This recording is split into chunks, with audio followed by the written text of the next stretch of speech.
everyone, and welcome to our Hertz Landowner Educational Webinar. For those of you who don't know me, I'm Casey Jenkins. I've been with Hertz as a marketing coordinator for about 5 years, and typically I work more behind the scenes with seminars, but today I'm really excited to be your host and help guide you through today's presentations. I do want to start off by saying that I know this looks different, and we would obviously love to see all of you face to face and catch up and hear how you're doing, but for the time being, this is what we felt was necessary to not only keep you and your families safe, but our staff and their families as well. We're still really excited that you're here and tuning in with us virtually, so thank you for joining us, and we hope you find a lot of benefit out of today's presentations. We do have quite a bit to cover today, so we are going to dive in here in just a few minutes, but before we get started, I'm going to go over a couple housekeeping items. The agenda for today, we're going to start off with grain markets and then move into farmland leases. And after that, we will take a short 15-minute break and then finish up with farmland values and a COVID-19 update. The next thing I want to talk about is the chat box. We want today to be as interactive as possible. So if you have any questions throughout today's presentations, go ahead and send those through the chat box and we will get to those at the end of each presentation. Anything that we don't get to, we are saving that chat feature. So if we're not able to get to your question or work it into our conversation, we will have someone reach out to you shortly afterwards to help answer any questions you have. The next thing I want to point out is a tech support number. That number is 515-382-7971. If you're having any issues with Zoom, you can't see things, you can't hear, whatever the case may be, we want to make sure that you get the information. So go ahead and call that number again. That is 515-382-7971. We will also be recording today's webinars, so if you're not able to see it, we'd be more than happy to send you the link to that afterwards. Finally, you will be receiving an email tomorrow after today's webinar, and in that email you will have today's slides. Anything that you see in the webinar today, that will be in that email. We will also have a link to an evaluation, so if you'd be willing to take a couple minutes to fill that out, that would be great. Your feedback is super beneficial to us, so be looking for that survey link, and we will also give you the ability to get in touch with a farmland professional in that email. So be watching for that email afterwards. Like I said, we've got quite a bit to cover, so we are going to dive right in. Our first topic is grain markets, and here to discuss that more with me today is Jim Rapoon. Jim is a VP and office manager in Mount Vernon, Iowa, and he has been with Hertz for over 40 years. Jim, thanks for joining me today. Thanks, Casey. Let's start off by having you explain the factors that typically determine commodity prices. Okay, well, good. Good afternoon, everyone. Our pleasure to be here with you today. So corn and soybean markets are a lot like other commodities. When we look at prices in terms of how to determine them, we're really thinking of supply and demand. And so we're going through the period right now where we are determining supply. So we're going through the growing season. You know, overall crops in Iowa really look quite good.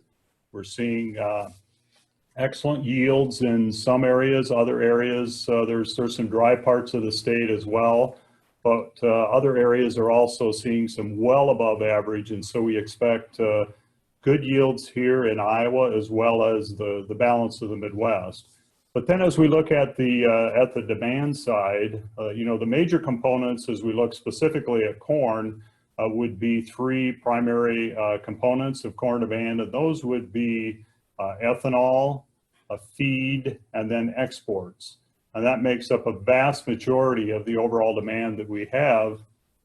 As we switch to soybean demand, two major components, and those are exports and then soybean crush. And when you think about soybean crush, we're really generating two different byproducts, and that would be soybean meal, which is used primarily for livestock feed, and then oil, which is enters our food system and has a variety of uses as well.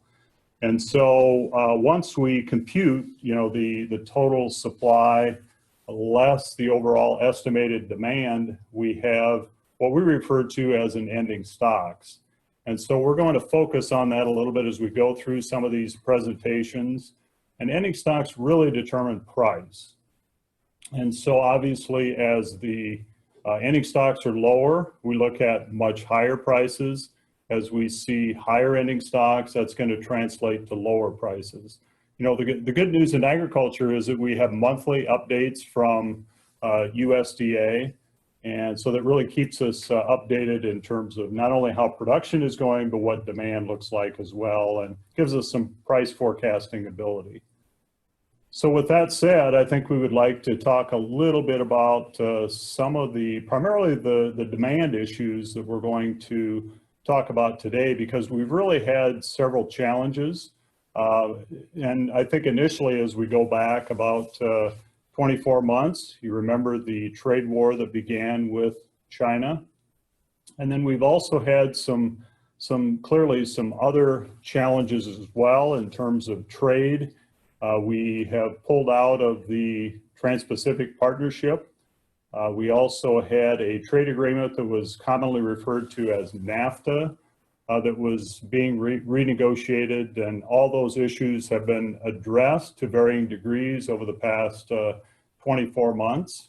And we certainly have had, you know, the issues with COVID and African swine fever. And so those clearly have been challenges, primarily affecting the demand side. And we're going to talk a little bit about them more in detail because they affect different commodities in terms of the overall demand side of the equation there as well. And then we want to give you a little bit of an idea in terms of what we see in the future in terms of overall outlook. So let's go ahead and start with corn. As I mentioned earlier, we had some trade issues surrounding corn as well. We had the NAFTA agreement that was renegotiated to the USMCA, United States, Mexico, and Canada. And that has recently been agreed upon by both countries and approved by Congress. And it really did tend to support corn prices, especially in 2019. And so you can see that clearly we had much higher corn prices going through that time period as well. The important thing about this particular trade agreement, the USMCA, is that Canada and Mexico comprise about 25% of our corn market exports. And so they're really important trading partners to us as well. So it was very important that we resolve that particular issue. So as we move to, obviously we're right in the middle of the COVID pandemic. And really COVID has had a much more significant impact on corn prices than soybeans. And, you know, if you go back to a few months ago, certainly fuel consumption was down, but if we go back further than that, we've had some other challenges that are ethanol related as well. And that there has been some issues that the EPA has been really overseeing regarding small refineries and the required use of ethanol. Some of these small refineries have been able to really secure waivers to be able to not use as much ethanol as they have had in the past. And so it's kind of been a scenario where we have generally pitted oil producers versus corn producers.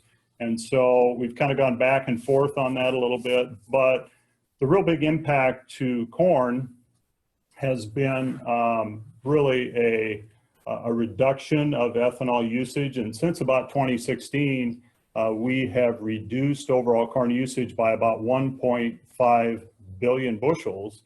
And so as we look at the next slide, that gives you a little bit of an idea in terms of how much of an impact that could possibly have on the corn market. So the ending stocks for this year in terms of production is going to be exceeding 2.5 million bushels. So you can really understand how high corn prices could potentially have gone if we've been able to reduce that ending stocks by another 1.0 or 1.5 billion bushels. So that's been a little bit of a challenge in terms of the corn market. As I mentioned earlier, If you can take yourself back to that March, April, May time period when COVID really began, we had a shutdown. We had individuals who were not driving. So really what happened was we had fuel consumption decline by 40 to 50%. People just simply were not driving. And of course, it's going to affect the not only the usage of gasoline, but the demand for ethanol as well. And so what happened this spring is that we had about a 40% of our overall ethanol plants were either shut down or their capacity was reduced significantly. They were really in the red in terms of their net income. And so that was a primary reason for shutting down, as that demand had dropped off quite a bit as well. So these are issues that are very, very important to the corn market. And to put it into perspective, approximately 36% of our overall demand is really related to ethanol use. And to take it a step further then, about 40% of our corn is fed to livestock. So also remember back in that March, April, May time period, as we were looking at meat packing plants and what was going on with them, we had a number of them closed down just because of lack of labor. Some of them were totally closed. Others were under kind of a reduced capacity scenario. And so we had to really also navigate what to do with excess livestock that in some cases had to be euthanized. And so that reduced really feed consumption during that time as well. And so those were really some of the challenges that were facing corn, again, all on the demand side. We've had some very consistent crop production, but a lot of different factors affecting overall demand. So I think as we move forward, we're going to talk a little bit more about soybeans. And another challenge has been, in terms of soybeans, kind of a separate challenge that has affected them more is the Chinese trade tariffs that again began back in 2018. So the chart that you're seeing in front of you really shows how low prices soybeans dropped. So again, July of 2018, we dropped about $1 a bushel once the trade tariffs were put in place. So demand was clearly reduced based on those particular set of circumstances. The good news is that the phase one of the China trade agreement was approved back in January of 2020. And so to keep this all in perspective, about 60% of all of our soybeans were exported to China prior to this. And so it was really a big number. And once the tariffs were in place, the good news was that exports certainly we were able to redistribute them. Even though exports went down, we probably lost about 10% of our export market during this trade war. So many of the US soybeans were then redirected to Europe or Southeast Asia. And so basically China looked to Brazil to supply all of the needs because back in about November of 2018, exports from the US to China were at zero. And so those essentially all went away until we started to work on some of the negotiation pieces to get these agreements in the phase one in place. The other challenge that we've had has been African swine fever, and China lost about half of their hog herd. And put this in perspective, China had well over 400 million head of hogs. And so by far the largest hog inventory in the world. They lost about 200 million due to African swine fever. And so understand that as we were exporting soybeans to China, that those soybeans were being fed to hogs. And so that clearly is going to reduce overall soybean demand in terms of exports as well. And again, what we saw was that Brazil stepped in. They're very willing to supply soybeans to China. It was a real opportunity for them to kind of fill that void. They had a tremendous crop in 2019, 2020. And it also appears that they're probably going to be increasing their acres next year. And of course, Brazil plants their soybeans during the fall, and then harvest will occur in the spring. So we could very well see a 5% increase in planted acreage for soybeans. So a lot of moving parts. There's many differences between how all these factors affect corn and soybean prices, but clearly some challenges that we've gone through over the past 18 to 24 months. Great. Thanks, Jim. Now is a great time for all of you watching to go ahead and send any questions you have on grain markets in through that Zoom chat box. We are getting ready to come to the end of this presentation. Jim, I'm going to ask, as you look to the future, are you seeing any bright spots? So, the important thing is that, we've talked a lot about demand, and we're really seeing some nice increases. We're really kind of rebounding from some of the things that we've gone through. We're getting exports back up to, where they were previously. And so that's been a big move. We're repairing some of the, or regaining some of the demand that we had in ethanol. We're not quite there yet, but we're certainly seeing some improvement as well. The United States is really well positioned in terms of our infrastructure, and so we have to be very optimistic about that. We really are the low-cost producer in terms of getting that individual soybean or corn to the marketplace, and so we have a distinct advantage there as well, and so that puts us in a good spot. I think the other thing that we are seeing is that over the past several weeks, we're seeing a dollar that is getting weaker. And so it really certainly helps in terms of making our products more affordable in terms of exporting to other countries. And so that's been a positive as well. But the real key has been to repair some of the demand that has occurred, demand damage that has occurred over the past 18 to 24 months, and that clearly is occurring. So certainly some room for optimism, and we hope for some higher prices. It's going to take a little bit of time to get there, but we're starting to make moves in the right direction. Perfect. Thanks, Jim. It looks like we do have a couple questions that came in. The first one is, how many acres of corn and soybeans are planted in the United States? Okay. So in terms of corn acres, our most recent report in June, I think that all early estimations were that we were going to plant about 97 million acres of corn.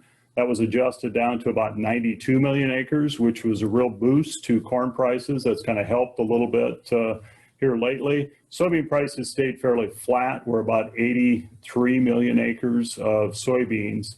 And so, again, a decent reduction in corn acres, and much of that reduction occurred in some of the perimeter areas of the Corn Belt. Great. And the next question is, will China honor their commitments to buy ag products?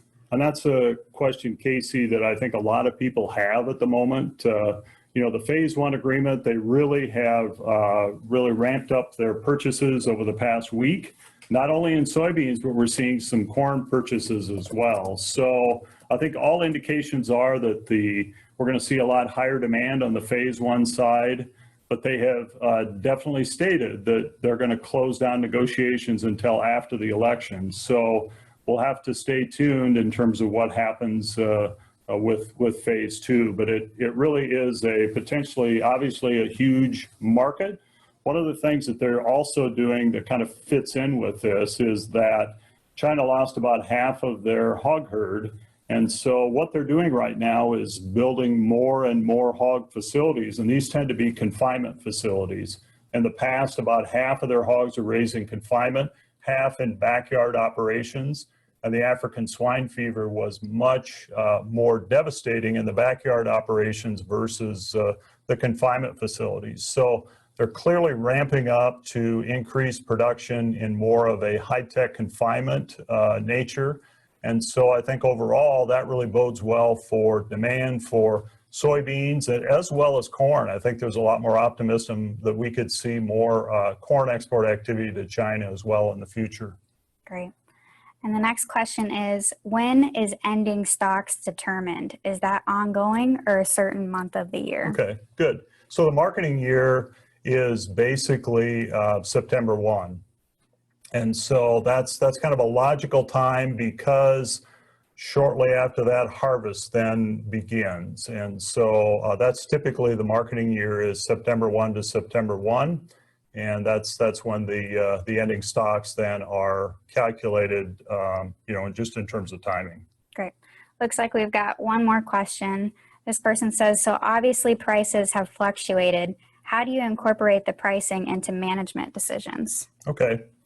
So yeah, that's a really good question as well, because we're struggling with that a little bit also. It makes a difference when you are making management decisions and you have $4 corn or $5 corn, because the payback is much more rapid in terms of a change that we might make agronomically to a crop. Whereas today at $3 corn, the payback is clearly less. So we have to scrutinize these decisions much more in terms of some of the applications that we make, and it tightens the budget a little bit as well. But so I would say some of these decisions don't get made because the return is not quite as good as it would have been 2 to 4 years ago when we had much higher prices. Great. Jim, thanks so much for talking with us today, and thank all of you for sending in those questions. If we were unable to get to your questions, we are saving that chat box, so we will have someone reach out to you shortly. But if you would like to contact Jim directly, you can go ahead and reach out at contact@hertz.ag, and he would be more than happy to help answer any questions you have regarding grain markets. I do want to take a moment to remind everyone of that tech support number real quick here before we move on. That number again is 515-382-7971. Again, any tech problems you're having, go ahead and give us a call. We want you to be able to see and hear today's information. So one more time, that number is 515-382-7971. We're going to keep right on moving and talk about farmland leases next. And here to talk a little bit more about that with me today is Dick Pringnitz. Dick is an office manager and farm manager in Nevada, Iowa.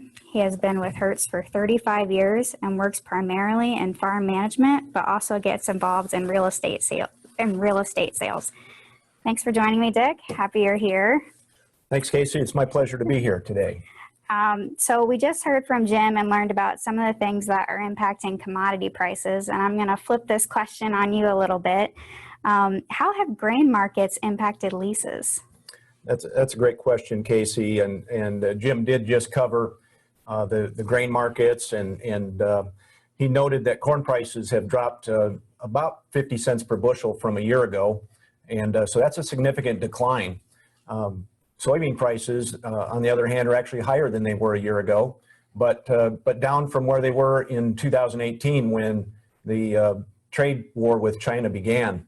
And so certainly there's been some downward pressure from commodity prices on leases. And fortunately, the purpose of a lease is to determine how that revenue is divided. And so the total revenue is really a function of both yield and price. And so I think you need to keep that in mind, that there's some tremendous yield potential out in the field, and that will perhaps make up for some of these lower prices that we're seeing currently. Custom agreements and crop share leases, if you are an owner with participating type lease like that, they adjust automatically as those yields and prices change. And so I don't anticipate a lot of changes with those participating type leases, but certainly there could be some downward pressure when it comes to cash rent leases. Certainly grain prices probably have the largest impact on leases, but there's other factors as well that we want to talk about today and review, because all of those need to be considered when making leasing decisions. And first and foremost is the quality of the farmland. Every farm is different, and everyone thinks their farm is the best, but certainly there's differences in quality of soils and productivity. And higher quality farms have the ability to be consistent in yield production year in and year out. And so that makes a big difference on returns to agriculture. And I think another factor is also the how highly improved is your farm. Have you done drainage tile and installed drainage tile and done improvement work to make it as productive as possible. So I think those are some factors that need to be considered when looking at leases. Also, the government farm program. We went through, or we're in the second year of the current farm bill. And last year, producers had to go through and select either the agricultural risk coverage, or ARC, or a price loss coverage, or PLC. And so we're in the second year of that determination. And both of those options will help support income levels in low price environments like we're experiencing currently. And so Jim talked about the marketing year. The prices that impact those farm programs are based on the marketing year nationally, which runs from September 1st through August 30th. So there's a real delay in knowing whether those farm programs will have a payment or not. The 2019 crop year has not even been determined yet. We won't know until the end of August whether there'll be some payments through that program. And the 2020 doesn't start until September 1st. So a lot of uncertainty there with support to levels within the farm program.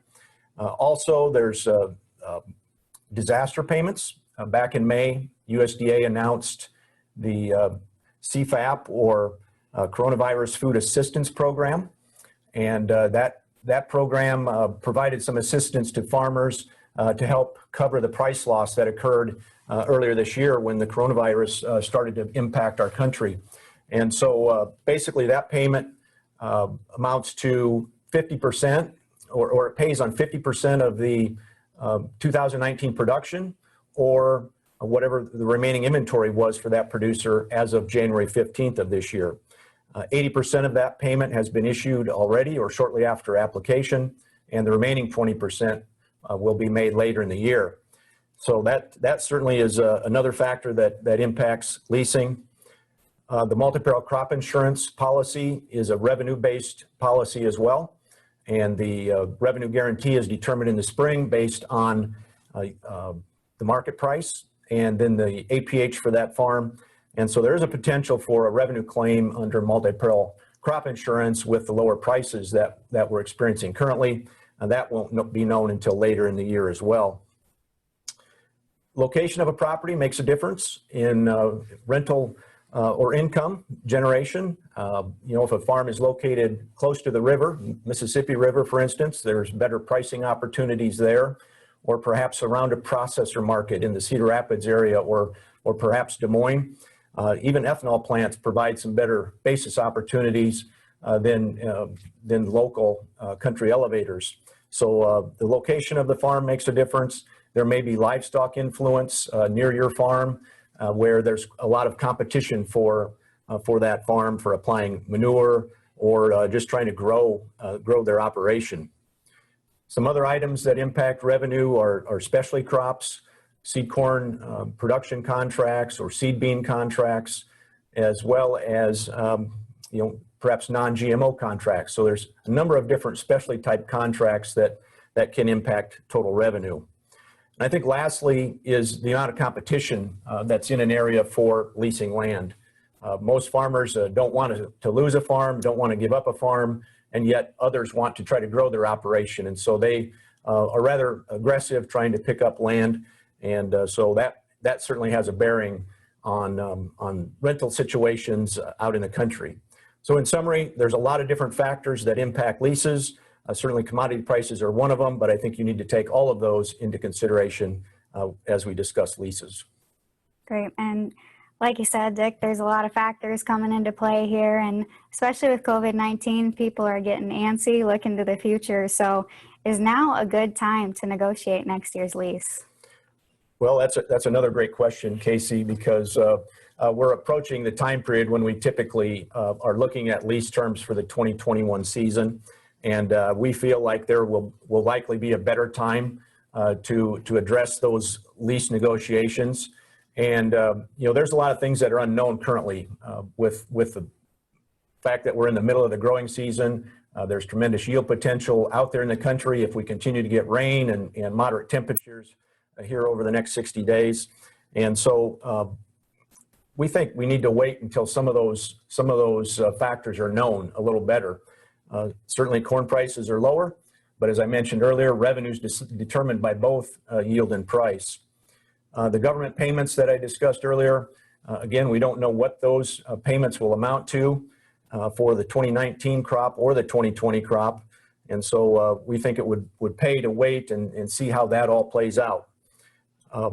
Also, there's a possibility that there may be some additional stimulus money or assistance that would be available to agriculture, depending on how the current stimulus bill that's being debated in Congress and in the Senate, depending on how that plays out, there may be some additional payments coming here later in the year that would benefit agriculture.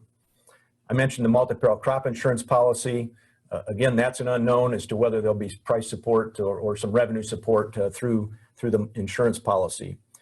And lastly, farm operators have an opportunity to price grain in advance. And some may have started making grain sales last fall when we had higher pricing opportunities. And so that certainly plays into trying to determine leasing situations for next year. Great, thanks, Dick. Now is a great time for all of you watching to go ahead and use that Zoom chat feature and send any questions you have in on leases. We're getting ready to wrap this session up. Dick, I'm going to ask you to look into your crystal ball for this next question. And what does this mean for next year? Where do you see leases going? Yeah, I think that's a difficult question to answer at this point. We've talked about all of the uncertainty, the unknowns that are out there currently in the middle of the growing season. And so I think I would start to answer that question by looking at what's happened with cash rents over the last 10 years. And we do have a slide that demonstrates what the trends have been. And so this basically shows what the average rental rate has been each year for the states of Illinois, Iowa, Minnesota, and Nebraska. And I don't necessarily want you to focus on the number per acre there or the rent per acre, but I wanted to look at the trends. And we've talked about commodity pricing and the impact it has on rental rates. So if you look back to the years of 2013 and 14, that's when we set the highs in the cash rental rates. At that time, just following record high prices for corn, which were near $7 a bushel and $15 per bushel for soybeans. So those numbers seem extremely high in today's environment. But you can see cash rental rates did decline in the years from 2014 through 2017, but they stabilized after that. And so the last 4 years, we've really seen steady cash rent levels throughout those 4 states.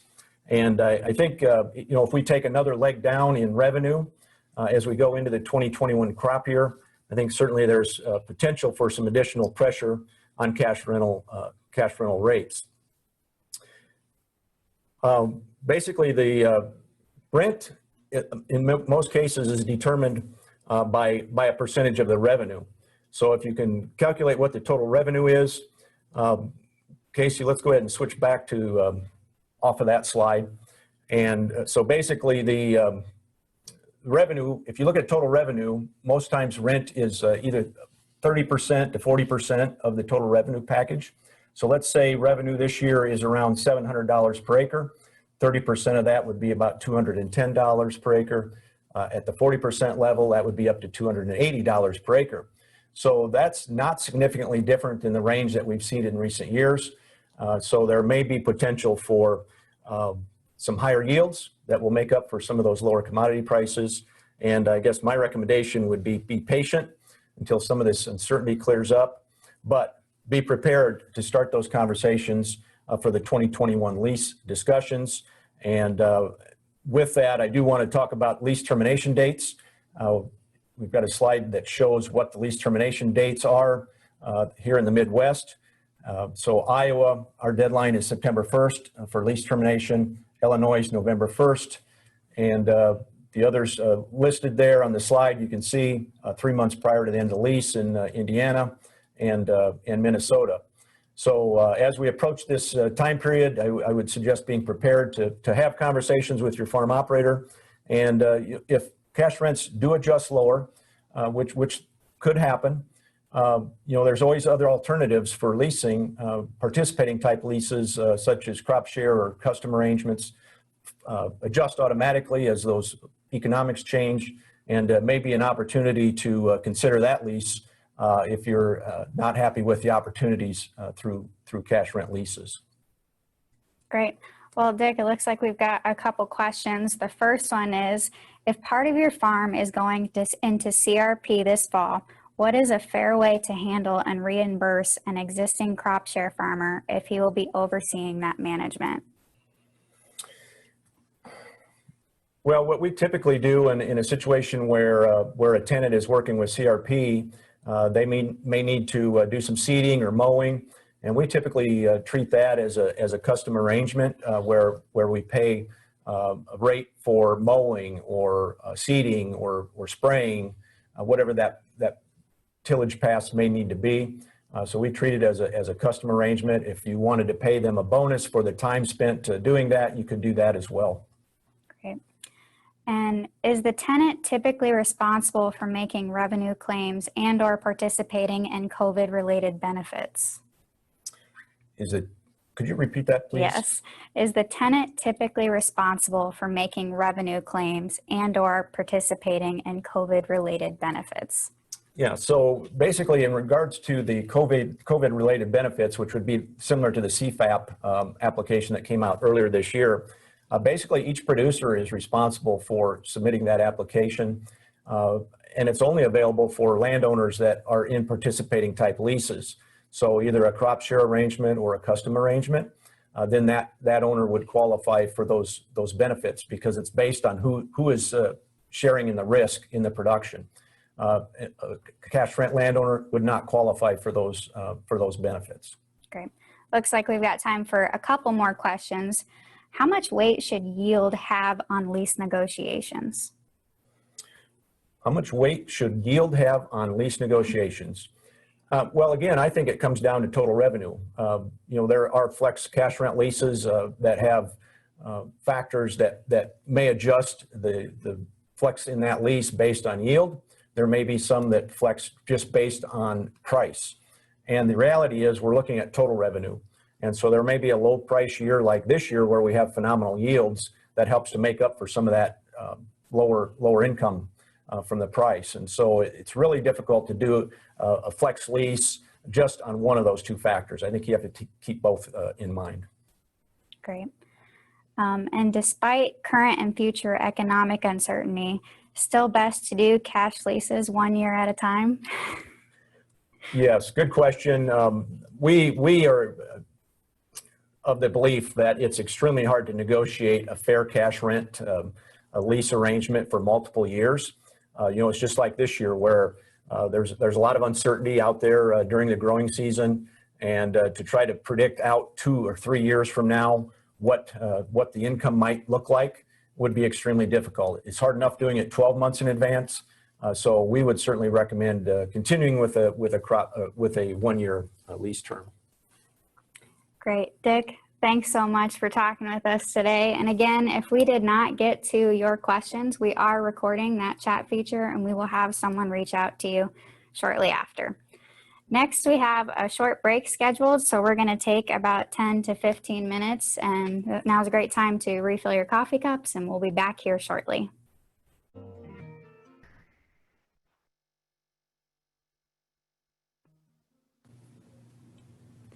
Welcome back, everybody. We are going to keep right on moving, and we're going to start in on Farmland Values, and here talking a little bit more about that with me today is Doug Hensley. Doug, thanks for joining me. Glad to be here, Casey, and with all of you and your Homer office. Great. Doug is president of Hertz Real Estate Services and works out of our Nevada, Iowa office.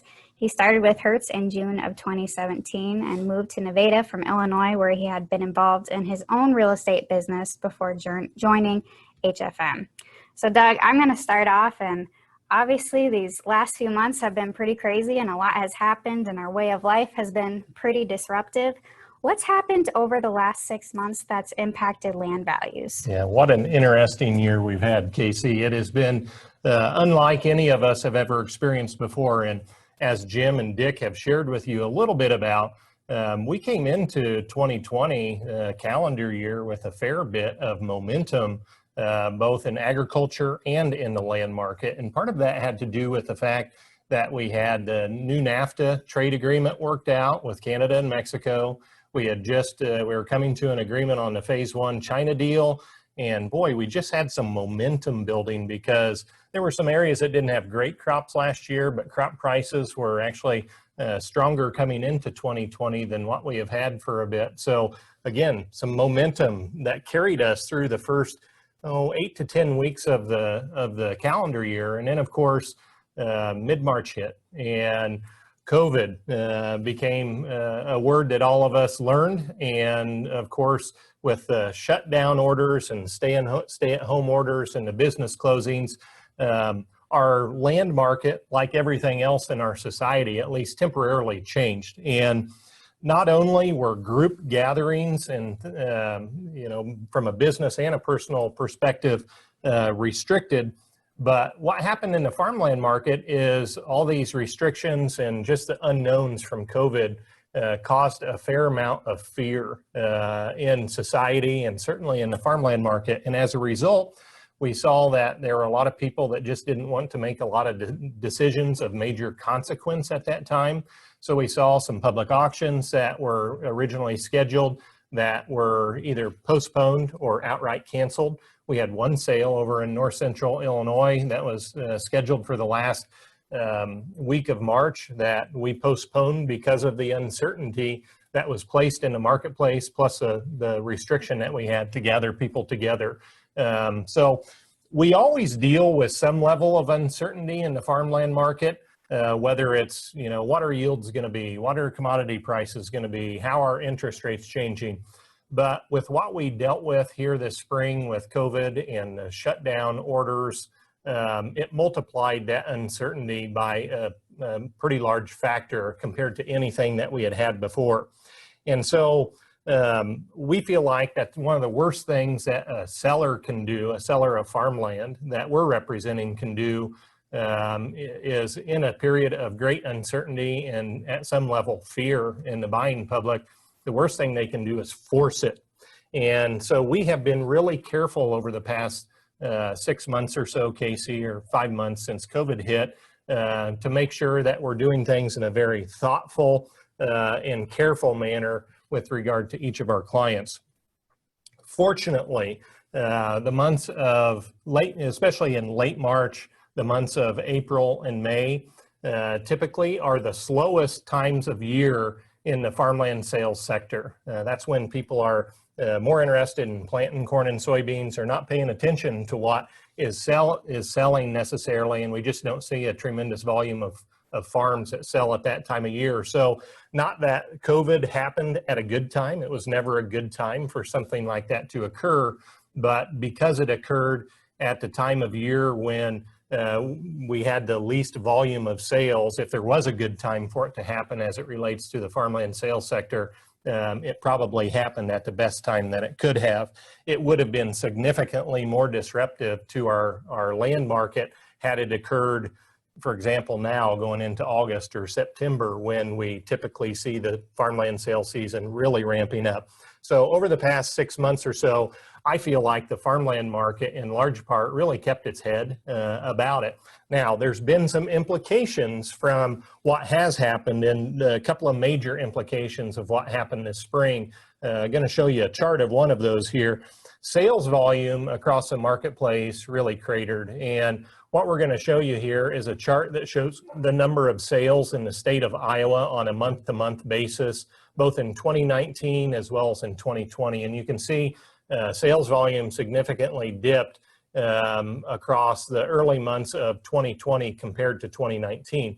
2019 had a significant number of sales early in the first quarter compared to what 2020 did, and part of that had to do with a late crop season in 2018 versus what we dealt with last fall.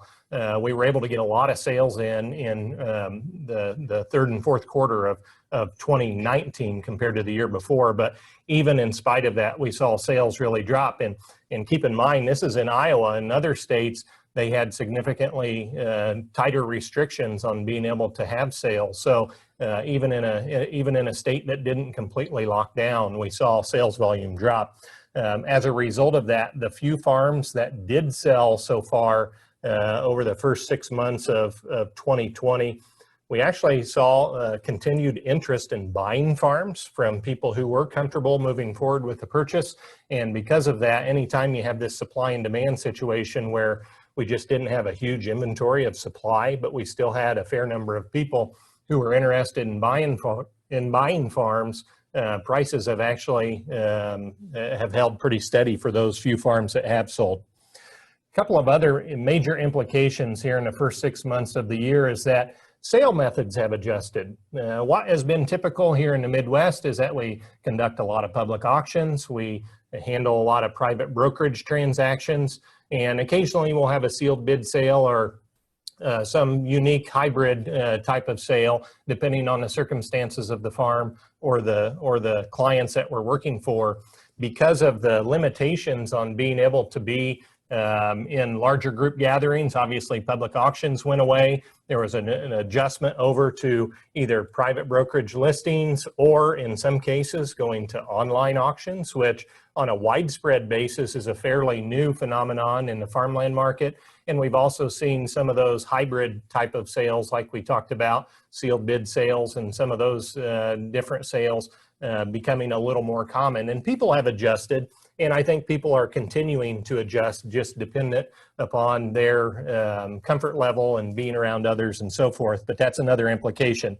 One of the last implications is that, and this isn't necessarily specific to Hertz Farm Management or the farmland business, but in the real estate industry in general, we had just a tremendous amount of disruption here in the first 6 months of the year. The industry saw a tremendous number of agreements fall apart. In some cases, maybe somebody lost a job or had their income dry up, or in some cases, somebody who may have signed a purchase agreement in late February to close on a sale of either a home or a commercial property or a farm in late March or early April. Sometimes people just got cold feet because of all the uncertainty.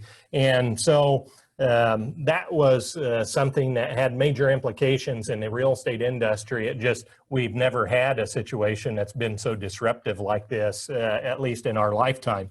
And I was really proud of the Hertz Farm Management staff because we did not have a single transaction that fell apart because of COVID-related circumstances. We were able to shepherd all of the deals that we had pending through to closing, and I think that speaks to just the way that we're really working hard to tailor our services to the specific needs of both buyers and sellers that we're working with. So that is something that really came to shine in the first 6 months of the year, is just the importance of working with somebody that has a lot of experience in the marketplace, because sometimes those folks can shepherd deals when things get a little tough.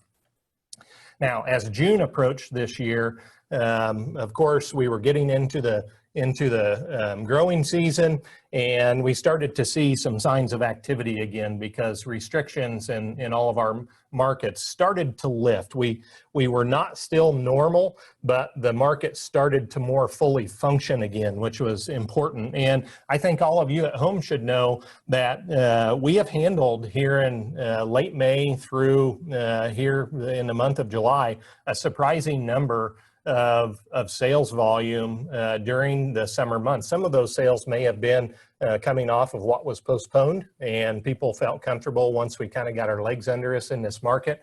But we have handled a surprising amount of sales volume. And each and every one of these sales, Casey, it's really important that we are tailoring our services in the way that we approach the marketplace, specific to the circumstances of not only the farm, but also the objectives of the owners that we're working for or the buyers that we're seeking to buy farms for. And I think we've done we've worked really, really hard, at least, to personalize our services. And all of you watching should know right now we have about 40 or 45 farms that are pending under contract at some stage of the closing process.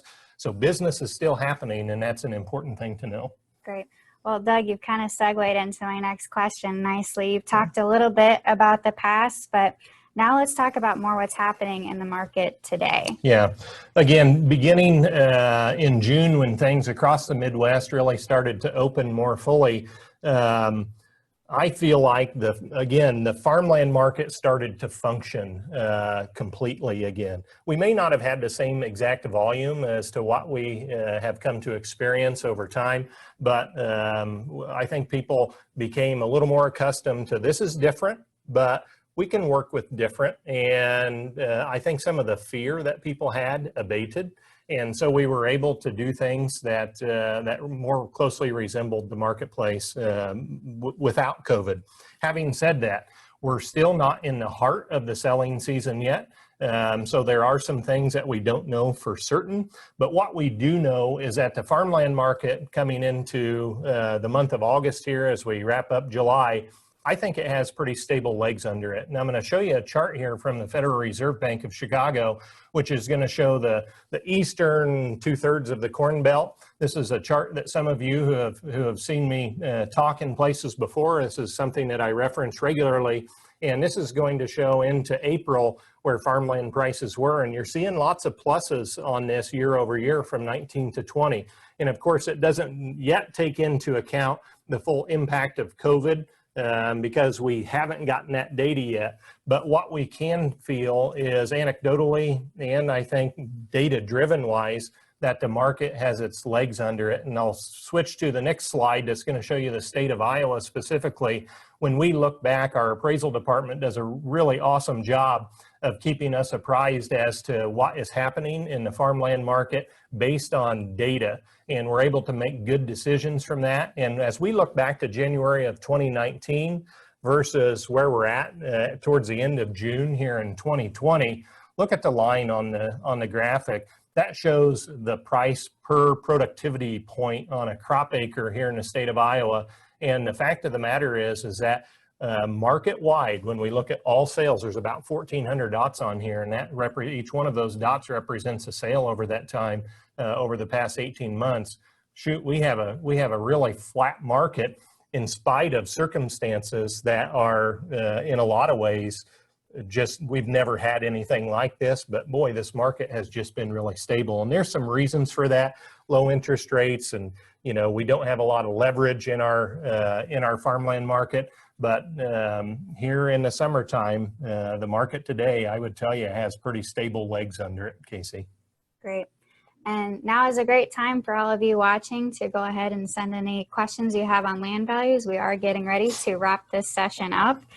Doug, I'm going to ask, what should we expect this fall? Yeah, great question. That's always $1 million question.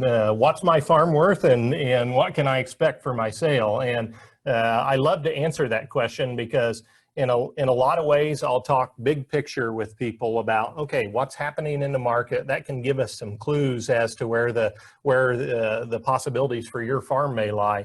But going into fall, again, I'm going to reiterate that the market has very stable legs under it.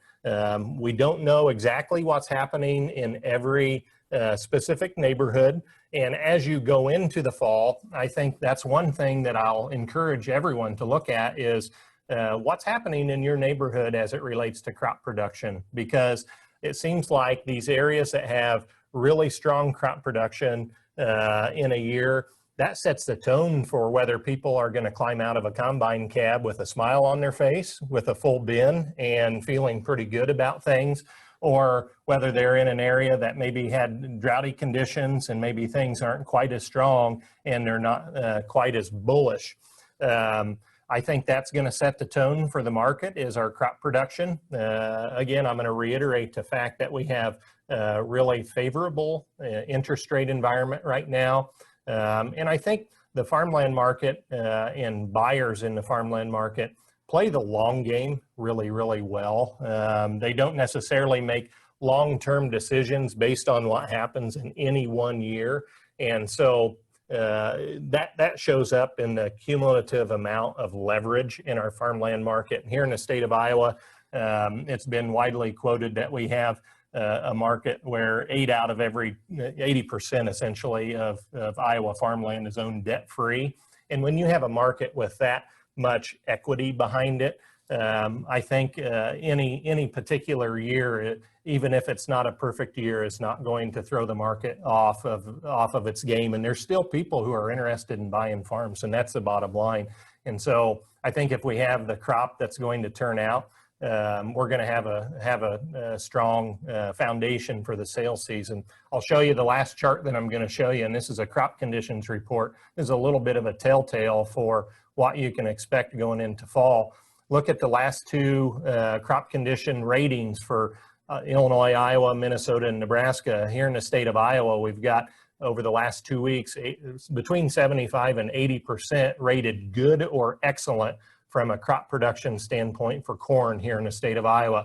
Likewise, soybeans are in that same range, 76 and 79%, depending on the report that you're looking at.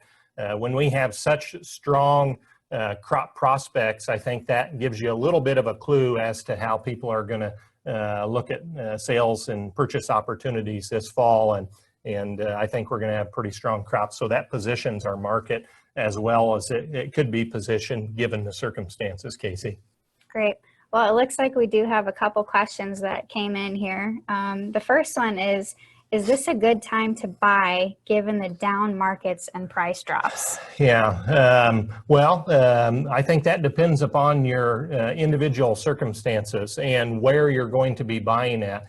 Anytime you have a low amount of inventory with lots of people looking, you actually have a base for a pretty strong market. But if you are looking to buy and you are not tied to any particular geography, that can lead to an opportunity, I think, for a prospective buyer, because you may be able to go to those areas that didn't have such great crop production this year, and those areas may not be quite as strong as the areas that grow a big crop. So if you aren't tied to any specific geography, go to those areas that had a drought this year and position yourself to look at buying a quality farm in that area. You may buy a little cheaper this year than what you did a year ago, whereas 100 miles away where there were really good crops that were grown and people are feeling confident going into auctions, we may actually see prices rise. That's the unique thing about our farmland market is 50 miles or even 20 miles in any direction from where we sit,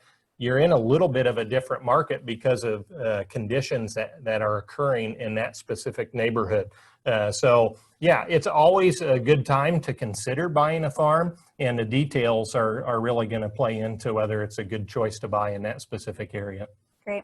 Well, this next question is going to flip that a little bit. So you just talked about from a buying perspective, but this one's from a selling perspective. So given the high level of uncertainty, if you had land to sell, would you hold a year or sell now? Yeah, that is a very common question that we deal with. And again, I'm going to come back to the importance of understanding both your timing desires as a seller or a prospective seller. It's going to come down to how your farm fits into the specific neighborhood that it's in and what has happened in that local geography. Because if you have had in the neighborhood of your farm, if there's been a really strong crop that is coming, if there's been very few farms offered to the marketplace in that local area, I think the potential for that to have a strong sale this year is actually really good going into the fall sales season if you're in one of those areas where circumstances are lining up in your favor and the timing is important to you to get something done. On the other hand, if you are a seller that is not timing specific, or you're in an area where crop prospects look really poor, you will want to just understand what the potential for a sale in that specific location is. And that's one thing that we work really hard to help prospective sellers understand. In our due diligence, when we are doing sales proposals and visiting with people up front about farms, we will look at and talk to you about your specific circumstances, what's happening in the neighborhood of your farm, and whether there's been a number of sales that have happened in that township and adjoining townships, so we can understand how your farm compares to the local area, but also whether there may be some pent-up demand in that local area because nothing has sold, or maybe there's been a lot of farms sell And you want to take those very specific local geographic factors into play when you're making a decision. It'll help you make a very intelligent decision if you are considering selling a farm. And whether you're talking to us or talking to someone else in the market, we sure encourage you to look at those three areas: your circumstances, the local market, and have an understanding of how your farm specifically fits in to the marketplace. Is it better than the average farm in a neighborhood, or is it a B quality farm in an A quality neighborhood? You need to understand how your farm fits into the neighborhood to have a good understanding of what it may be worth and how you approach selling it. Great. Well, it looks like we've got time for one more quick question. This person would like to know if Hertz offers online auctions, and can we expect to see those this fall? Yeah, that's a wonderful question, and something that we have been talking a fair amount about here this spring as we had all the restrictions and shutdowns. Hertz Farm Management does offer an online auction platform, and that's something that is going to be available on an iPhone or an Android, as well as through just your PC if you're sitting in your home or office through our website. We do have that. It'll be probably a little bit of a unique experience for many of you. And it's a little different than what eBay is. In a lot of cases, people have been on eBay and they've seen time sales for things that have sold. And that's one way that people have gone about selling through online sales processes for farmland as well. What our approach to that, we want to do things really personally, and we want to make this as easy as possible for people. So instead of having a public auction that will commence at 10 o'clock on a Thursday at the local VFW or community hall, we will still schedule an auction for 10 o'clock on Thursday, but instead of physically meeting at the community hall, we have the ability to have you as a bidder or as a spectator to an auction essentially meet through the online auction portal. And we will have an auctioneer and staff who will be basically simulcast through the internet, through the website, or through your phone bidding app, and it'll allow you to bid on an auction in that manner versus being in person on site. So yeah, we do have that. It's something that we're talking quite a bit to prospective clients about right now. Well, sounds like we're looking at online auctions as a way to still keep the atmosphere of an auction, You just in a different space, I You guess, got it. pretty much. That's exactly right. Doug, thank you so much for talking about land Thank values you, with Casey. me today. Thanks to all of you. If any of you have any questions for Doug regarding land values, you can reach out and contact us at contact@hertz.ag, and we'd be more than happy to answer any questions that you have regarding land values. I do want to remind everyone of that chat box feature. We will be saving those questions. I know we had quite a few that came through that last time that we weren't able to get to. We will have someone reach out to you afterwards, so we will get those questions answered that you have. We are going to keep moving and go into a COVID-19 update on agriculture. And here to talk a little bit more about that with me today is Randy Hertz. Randy is CEO of Hertz Farm Management and works out of our Nevada, Iowa office. He has over 40 years of experience as a farmland professional and farmland brokerage, farm management, and valuation. Randy, thanks for joining me today. Good afternoon, and thank you for joining us today. I trust that you're enjoying our team's presentations. COVID has changed the world in some respects. It's changed the way we work, the way we live, and probably will forever change the way we work and live because of the impact that it's had. Fortunately, farming is an essential business, and it's really in two worlds. The livestock sector has seen a little bit more disruption than grain farming because of the infection of COVID with the packing plant workers, which closed down and slowed down a number of the processing facilities. That caused supply chain disruption, and a few farmers lacked a place to take their livestock. It's a little daunting when you're given a couple hogs to process yourself. Also, the dairy farmers, we had a situation where fluid milk was in excess supply. Being as perishable as it is, they had to dump some on the ground. It was a very political and emotional situation to lose the production from your farm. but we're fortunate with grain farming. The supply chain's been intact. We had adequate supplies, crop protection products, seed. With farming, you're basically working in a small team. You can physically distance, and planting went quite smoothly with good weather this year, and we've got a great crop growing. Furthermore, as you heard from Doug, the price of farmland has been fairly stable. We've seen a reduction in the number of farms for sale because people have been hanging on to their farms, but we have a number of our clients who would like to add to their portfolio of investment farms due to stability and the outlook for farms. Great. Well, Randy, you've just talked a little bit about the impact of COVID-19 on farmland and farmland ownership. With everything happening, what kind of changes have you seen in the ag world as well as the business world? Sure, and we in March, when COVID started rearing its head, we pivoted our business and encouraged our workers, our team, to work from home. We limited travel so that they could stay home and stay safe. We implemented physical distancing and social distancing, and we believe that plus face coverings have certainly helped limit the amount of COVID infection that we've been exposed to. And we believe that's important for our clients, for our employees, and for the farmers that we work with. And that has impacted a lot of things in business. We've seen businesses encourage their workers to work from home. It's totally changed the way professionals work. We work with a number of people who that's where you reach them. They've not been back to the office. There's a couple businesses that I imagine they'll continue to work from home for not just this next year, maybe forever. And that's some of the changes that we've seen in business.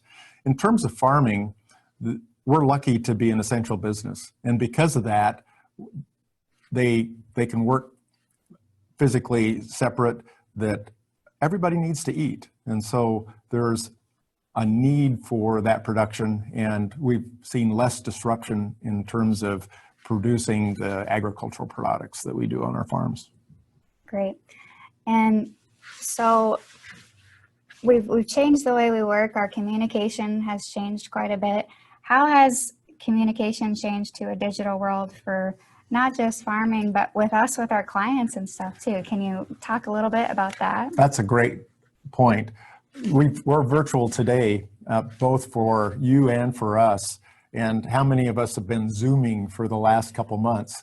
We've certainly built the muscle and the ability to do virtual calls and work digitally, not just with Zoom, but with Teams and Skype, and there's a multitude of platforms that we've had to work with. Having high-speed internet's become important, and the changes there with technology, being able to work remotely and have access to the files and the information and be able to communicate and share that. I think everything travels over the internet now. It's not just video, it's the information we get, it's our phone calls and so on. So those changes have been important. In terms of farming, the technology has changed where we're improving every year the productivity, the yields, the quality, and those things are important. Great. Well, now's a great time for all of you watching to go ahead and send any questions in that you may have regarding COVID-19 and agriculture.